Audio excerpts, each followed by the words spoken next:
Good morning to all my dear Winsums. Myself, Krishna Yadav, and today we shall start a chapter 5 Footprints Without Feet by H.G. Wells, your book Resolution, English, Class 10.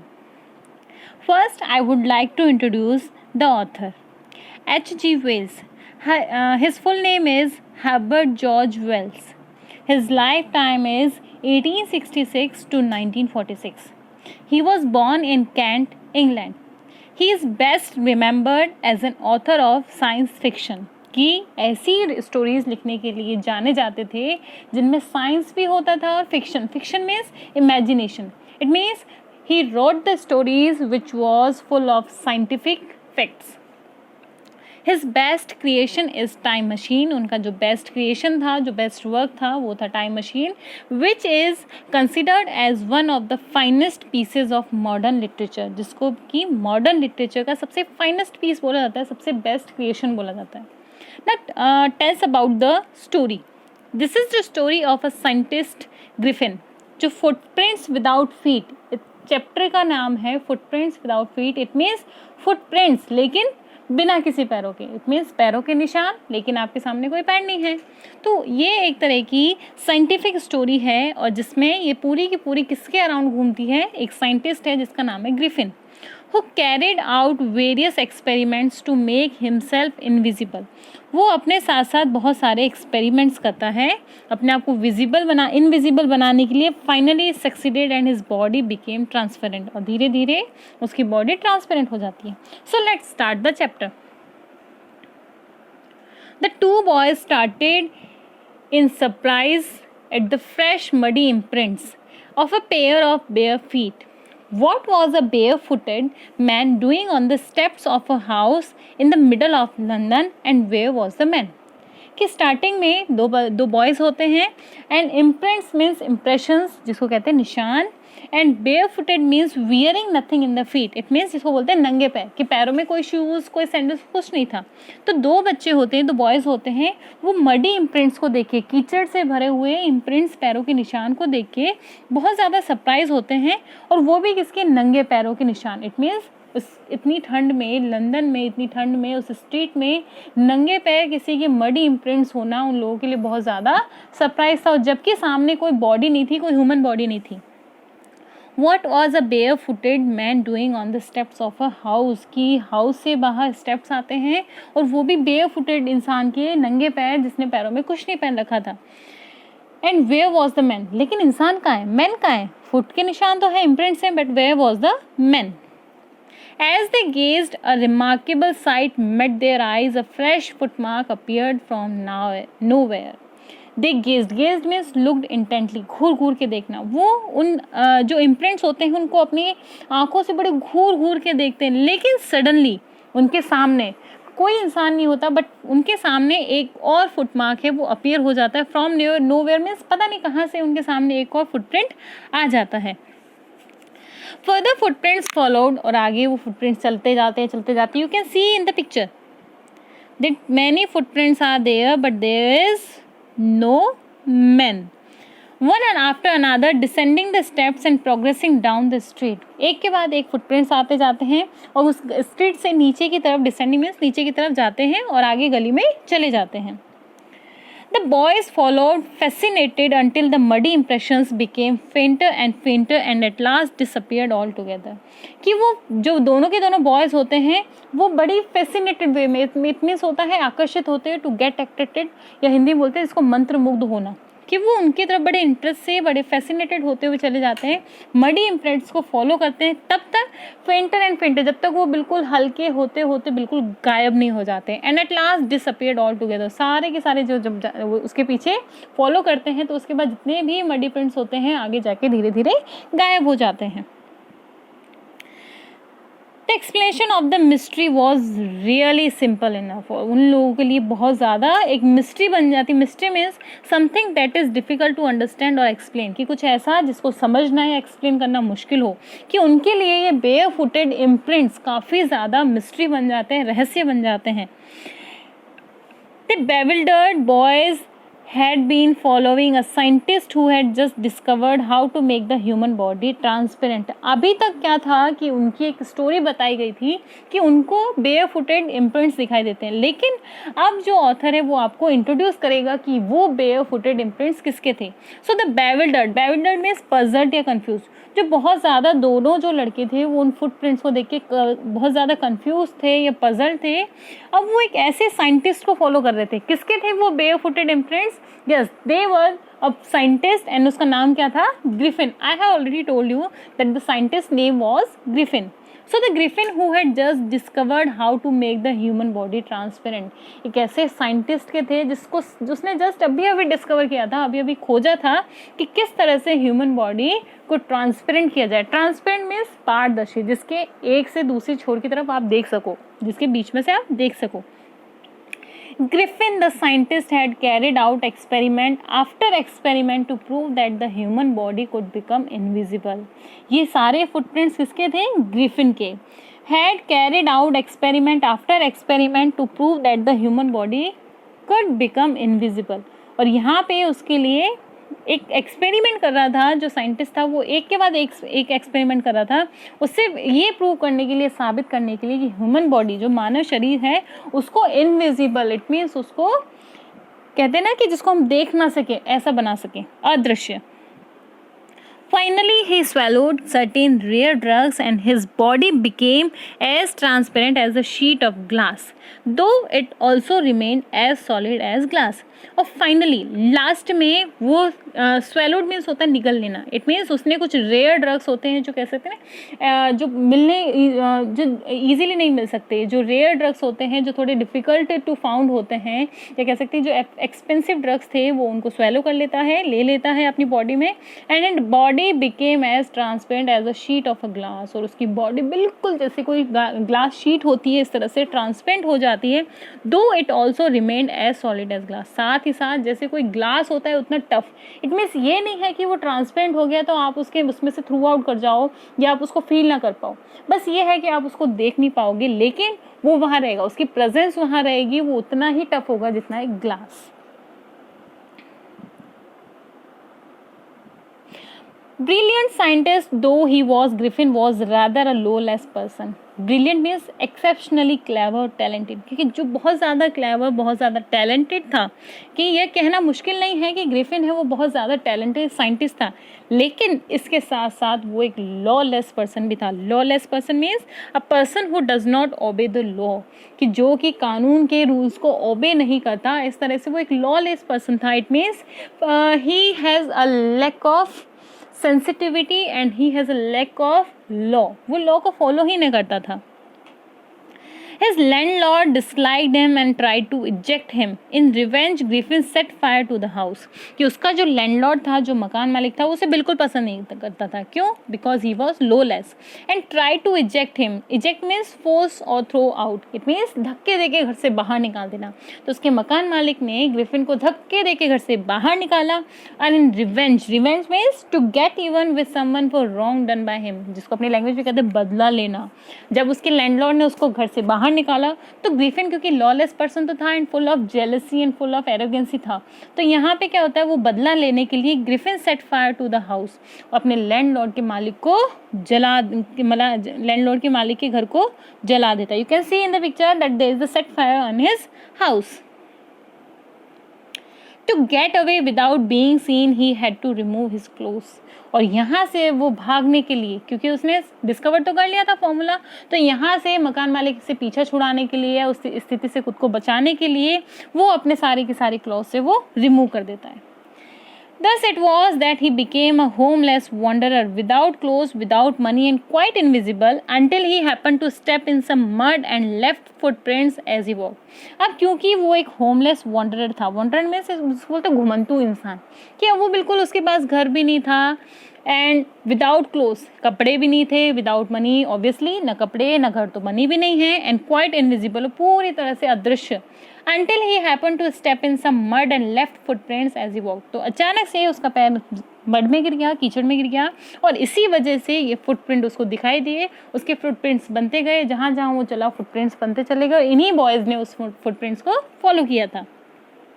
He escaped easily enough from the boys who followed his footprints in London. अब वापस से starting वाली story repeat होती है कि किसी तरह escape miss होता है बच जाना, कि किसी तरह से वो उन बॉयज से तो जो उसका पीछा कर रहे थे, उसके फुटप्रिंट्स का लंदन में पीछा कर रहे थे, उससे बचने में सफल हो जाता है. But his adventures were by no means over. No means mean बिल्कुल भी नहीं.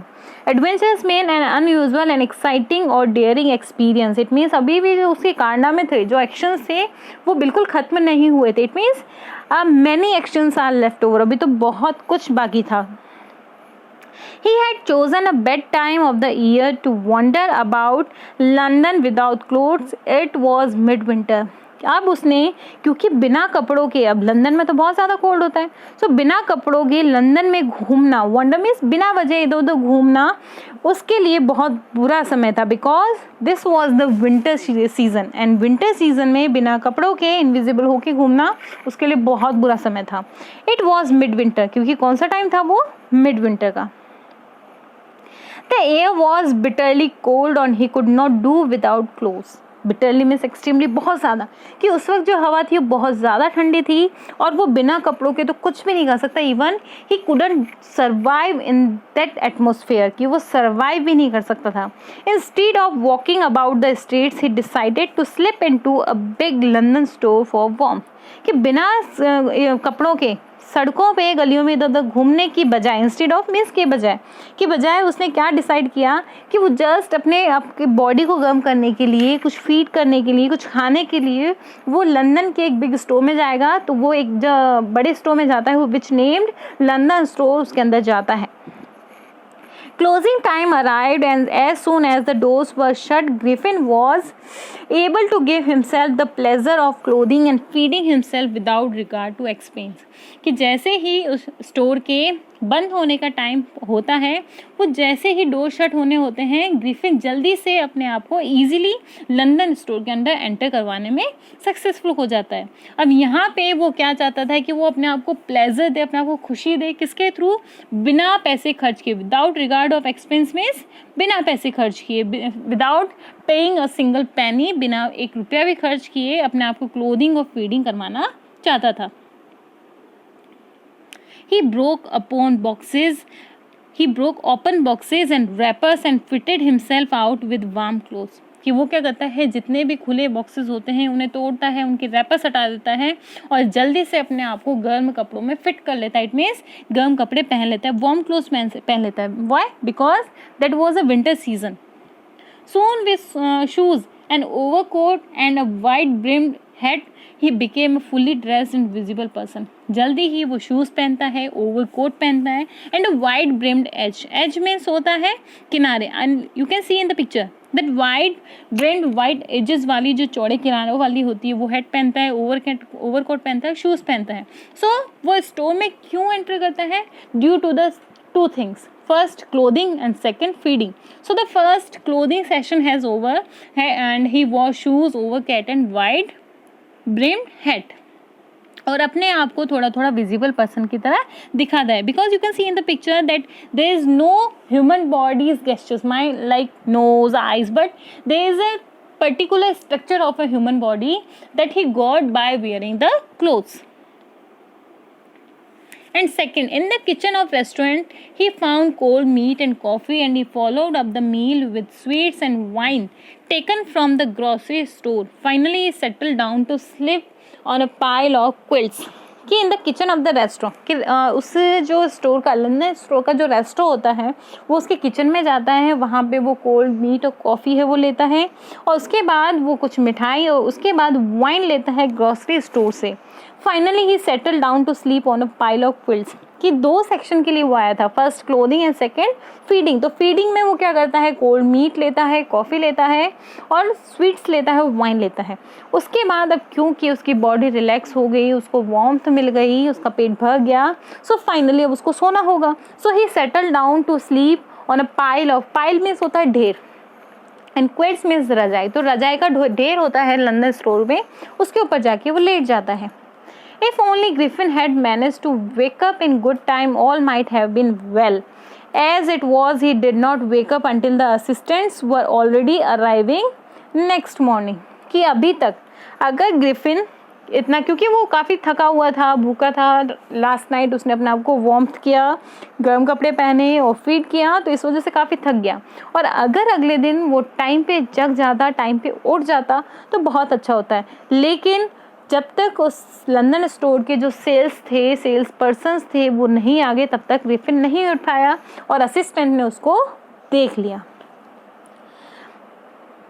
When he saw a couple of them approaching, he panicked and began to run. Panicked means got scared and nervous, कि बहुत ज़्यादा डर जाना, nervous हो जाना, कि जैसे ही वो देखता है कि कुछ लोग आ गए हैं, उन्होंने उसको नोटिस कर लिया है रजाई के ढेर के ऊपर सोते हुए, तो बहुत ज़्यादा नर्वस होता है और वहाँ से भाग जाता है। क्यों देख लेते हैं? बिकॉज उसने ओवरकोट, शूज़ और हैट पहन रखी थी। अगर वो ये नहीं पहनता then he became invisible, but now the people can see him. So वो उन्हें देखते हैं और वो बहुत ज़्यादा डरता है, वहाँ से भाग जाता है। They naturally gave chase. In the end he was able to escape only by quickly taking off his newly found clothes. Chase means होता है रेन आफ्टर हिम, कि लोगों ने उसका पीछे किया। नेचुरली बात है भाई, कोई स्टोर में आके छुप गया तो और वहाँ पे आराम से सो रहा है, तो जो सेल्स पर्सन होते हैं वो उसका पीछा करते हैं इन द एंड। लेकिन लास्ट में he was able to escape. Escape means बच जाना। लेकिन लास्ट में वो अपने आप को बचाने में सफल हो जाता है। कैसे? कि जो उसे न्यूली फाउंड क्लोथ्स मिले थे, जो उसे जस्ट अभी न्यू कपड़े ही मिले थे, वो उनको वन बाय वन करके उतारना शुरू कर देता है। टेक ऑफ मीन्स उतारना, अपनी बॉडी से अलग करना शुरू कर देता है। So now he again became invisible and the people couldn't see him.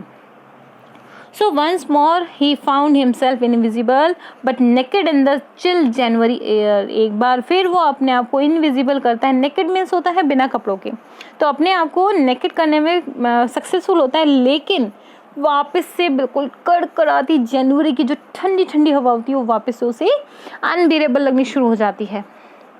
This time he decided to try the stock of a theatrical company in the hope of finding not only clothes but also something that would hide the empty space above his shoulders. अब इस time वो सोचता है कि ये तरीका अच्छा नहीं है कि मैं डेली किसी स्टोर में जाऊँ, अपने आप को फीड करूँ एंड क्लोथिंग करूँ, उसे कुछ और तरीका सोचना होगा। He had to decide something new. So he decided to try the stock. Stock means props like artificial moustache used by actors, कि जितने भी जो एक्टर्स हो, माउस्टिचेस मीन्स होता है मूछे, विस्कर जिसको आप बोलते हो। तो उसने सोचा कि ये तरीका नहीं होगा, क्योंकि मुझे अपनी लोअर बॉडी के साथ साथ अपर बॉडी को भी कवर अप करना होगा। तो वो सोचता है कि मुझे कुछ ना कुछ स्टॉक में जाके कुछ प्रॉप्स ऐसे यूज़ करने पड़ेंगे अपने आप को छुपाने के लिए। और ऑफ अ थिएरेटिकल कंपनी, कि थिएरेटिकल मीन्स होता है जो नॉर्मली थिएटर मूवीज़ में देखते हो कि अपने आप के अटायर चेंज करने के लिए, अपनी पर्सनैलिटी चेंज करने के लिए वो बहुत सारे प्रॉप्स का यूज़ करते हैं। In hope of finding not only clothes but also something that would hide the empty space above his shoulders, कि उसे सिर्फ अपनी लोअर बॉडी, कपड़े ही नहीं, even above his shoulders means अपने जो शोल्डर्स, जो कंधे हैं उससे ऊपर का हिस्सा, लाइक आपका फेस, आपका हेड एरिया, आपका नोज, आपके चीक्स, चिन, सब कुछ। इट मीन्स उसे लगा कि अपने आप को अगर विजिबल भी करना है तो मुझे लोअर बॉडी के साथ साथ अपना जो अबव द शोल्डर हिस्सा है उसे भी कवर अप करना पड़ेगा। और किसके वजह से होगा? जो स्टॉक है, जो प्रॉप्स है थिएरेटिकल कंपनी के, उनको यूज करके। Shivering with cold, he hurried to Drury Lane, the center of the theatre world. You can see in the picture the Drury Lane. It is a theatrical street of London. तो अब यहाँ पे shivering means होता है कांपते हुए। जैसे आप ठंड में अगर आप नहाते हो तो आपके दांत कैसे करते हो? Like this. So shivering with cold he hurried to Drury Lane, कि वो लंदन की ड्यूरेरी लेन में जाते हैं बड़े ही ठंड से कांपते कांपते, जो कि थिएटर वर्ल्ड का सेंटर होता है। He soon found a suitable shop. उन्हें जल्दी ही अपने अकॉर्डिंग एक शॉप मिल जाती है। He made his way invisible upstairs and came out a little later wearing bandages round his forehead, dark glasses, false nose, big bushy side whiskers and a large hat. What a description! He soon found a suitable shop. अबे उन्हें अपने according shop मिल जाती है। वहाँ पे वो अपने आप को कवर अप करने का क्या तरीका सोचते हैं कि इनविजिबल होना है, इसलिए वो अपस्टेयर्स जाते हैं, ऊपर जाते हैं और वहाँ पे अब वो धीरे धीरे क्या पहनते हैं, पहले तो बैंडेजेस राउंड अप कर लेते हैं। अपना जो फोरहेड है, फोरहेड मीन्स होता है आपकी आईज और आपकी जो हेड के जो हेयर्स होते हैं, इसके बीच का जो सिर होता है ना बेटा, जिसको बोलते हैं मस्तक, यहाँ के एरिया को बैंडेजेस से कवर कर लेते हैं। ये जो एरिया होता है आपका about the eyes, so this is called forehead. तो यहाँ वो बैंडेजेस कवर करते हैं, उसके बाद में वो डार्क ग्लासेस लेते हैं, you can see in the picture dark glasses, and then false nose, and then big bushy, बड़ी बड़ी मूछें लगा लेते हैं, और साथ ही साथ एक लार्ज हेड। सो ये सारी चीज़ें वो वहाँ से उस शॉप से ले लेते हैं। He escaped without being seen. He carelessly attacked the shopkeeper from behind, after which he robbed him of all the money he could find. और यहाँ से वो सोचते हैं कि अब मुझे किसी तरह से बच के जाना होगा, क्योंकि एंटर तो कर गए थे, तब आप इनविजिबल थे, but now when you wore everything, false nose, big head, so you became now visible to everyone. So वो चाहते थे कि मुझे यहाँ से कोई देखे इससे पहले मुझे यहाँ से बच के भाग जाना चाहिए। को carelessly, a way that shows insensitive and cruel disregard for others. Carelessly means दूसरों के प्रति बहुत बुरा बिहेवियर करना। It means ये दिखाना है कि आप लोगों को लेके बहुत इनसेंसिटिव हो। तो वो बड़े ही क्रूली तरीके से शॉपकीपर के ऊपर अटैक करते हैं उसके पीछे से, और वहाँ पे उसको जो कुछ भी उसके पास मनी थी उस सबको चुरा के भाग जाता है। कौन? Griffin. Eager to get away from crowded London, he took a train to the village of Iping, where he booked two rooms at the local inn. वहाँ पे एक लंदन के बड़े से क्राउडेड, इट मीन्स भीड़ भाड़ वाली जगह से बचने के लिए वो क्या करते हैं, आइपिंग, इट इज़ अ प्लेस, आइपिंग है, वहाँ उस गांव के लिए ट्रेन पकड़ते हैं, और वहाँ की एक लोकल इन मीन्स होता है there is a place when owner also lives in the particular house. In the ground section you have any cafe, you have any restaurant, and on the upper part you can book your rooms to live in for few days. और इसे अपनी भाषा में कहते हैं धर्मशाला, जिसमें आप कुछ दिन के लिए अपने लोकल अर्निंग्स के लिए वहाँ रह सकते हो। सो वहाँ पे वो एक लोकल इन होती है आइपिंग, वहाँ पे वो बुक करते हैं अपने 2 rooms. The arrival of a stranger at an inn in winter was in any case an unusual event. इस इतनी ठंड भरे मौसम में, in this chilly weather, in this chilly January month, this is very strange to the persons. वहाँ के जो owner होते हैं उन्हें बड़ा स्ट्रेंज लगता है कि इतनी ठंड भरे महीने में आइपिंग के इन में कौन रूम बुक करना चाहेगा। A stranger of such uncommon appearance set all tongues wagging. Wagging means होता है moving, here talking, कि आपस में बातें करना। It means इस uncommon appearance के लिए कि जनवरी के मंथ में किसी स्ट्रेंजर का यहाँ के रूम बुक करना सबके लिए बातें करने वाला टॉपिक था। सब हैं वो एक दूसरे से विस्परिंग कर रहे थे कि ये कैसे आ गया इतनी ठंड भरे मौसम में।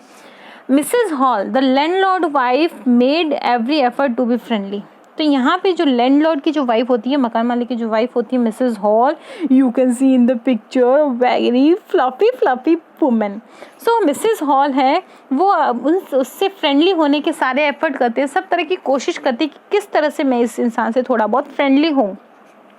But Griffin had no desire to talk, लेकिन ग्रिफिन तो इस सब में एक्सपेक्टेड ही नहीं था, उसे तो किसी से बात करना ही पसंद नहीं था, उसी की कोई इच्छा नहीं थी कि वो मिसेस हॉल से बात करे।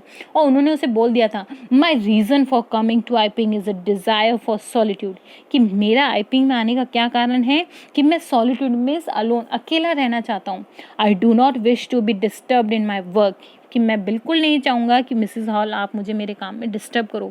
Besides an accident has affected my face, और वो उसे रीज़न भी बताते हैं कि मैंने अपने फेस को कवर क्यों कर रखा है, बिकॉज एक एक्सीडेंट से मेरा जो फेस है वो थोड़ा बहुत अफेक्टेड हो गया है, थोड़ा बहुत उस पर असर हुआ है, कुछ ना कुछ मार्क्स हैं फेस पे, इसलिए मैंने इसको कवर अप कर रखा है।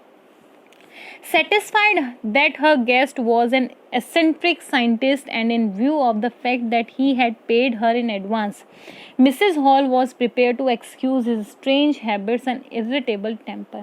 Strange means eccentric means strange. अब यहाँ पे उनका जो गेस्ट है, मिसेस हॉल का जो गेस्ट कौन है, साइंटिस्ट ग्रिफिन, वो उनके सारे के सारे जो डाउट्स होता है उनको क्लियर कर देता है, जितने भी उनके स्ट्रेंज साइंटिस्ट को लेके जो उनके डाउट्स होते हैं उनको वो बता देता है। और यहाँ पे क्योंकि वहाँ पे जो ग्रिफिन होता है वो अपना जो भी एडवांस होता है, जो रेंट होता है, वो एडवांस में ही पे कर देता है। क्यों? मनी कहाँ से आई? By the rob of that shopkeeper of London store. London store के बाद में जो वो जाते हैं ना, लंदन की कौन सी लेन थी, ड्यूरेरी लेन का जो शॉपकीपर था, उसको रॉब आउट करने के बाद, उसको लूटने के बाद जो पैसे थे, तो Griffin had a lot of money, तो उस पैसे का सारा एडवांस उनको दे देते हैं। तो मिसेस हॉल यहाँ पे भी थोड़ी सेटिस्फाइड हो जाती हैं। And Mrs Hall was prepare to excuse his strange habits and irritable temper. यहाँ पे धीरे धीरे वो कहती है चलो कोई बात नहीं, नेग्लेक्ट कर देते हैं, नहीं अगर थोड़ा बिहेवियर अलग है या थोड़ी हैबिट्स अलग हैं तो कोई बात नहीं, छोड़ दो। But the stolen money did not last long, लेकिन चोरी के पैसे ज़्यादा दिन नहीं चलते। सो इसीलिए जो मिसेस ग्रिफिन होता है उनके पास सारी मनी ख़त्म हो जाती है। And presently Griffin had to admit that he had no more ready cash. और यहाँ पे ग्रिफिन खुद एडमिट कर लेता है, मान लेता है कि अब उसके पास ज़्यादा कैश नहीं है। रेडी कैश मीन्स जो नॉर्मली आप कह सकते हो ना कि in particular manner of way to pay the cash, कि हाथ में प्रेजेंट कैश होता है, हाँ भी किसी ने कुछ पेमेंट करना है, कैश दिया, सामान लिया। सो ऐसा ग्रिफिन के पास अब मनी नहीं थी। He pretended, however, that he was expecting a check to arrive at any moment. Pretended means होता है to show a false thing to be true. नाटक करना, बहाने बनाना। So यहाँ पे ग्रिफिन है, वो नाटक करता है, बहाने बनाता है कि वो उसका कोई काम हुआ था, उसका तो क्लाइंट है, वो उसे जस्ट चेक देने वाला है। एक्सपेक्टिंग अ चेक मीन्स वो आशा कर रहा था कि जस्ट उसके पास थोड़े ही मोमेंट में या कुछ समय में उसके पास एक चेक आएगा। So he has enough money to pay. So this is the part 1 of this chapter, footprints without feet. In our next session, we will continue the second part and the main story is after on that. इसके बाद जो second part है वो बहुत ज़्यादा interesting है. So be continue with me. Keep learning, keep experiment and keep your safe at your homes. I hope you all enjoy my class. Thank you for watching and have a nice day to all.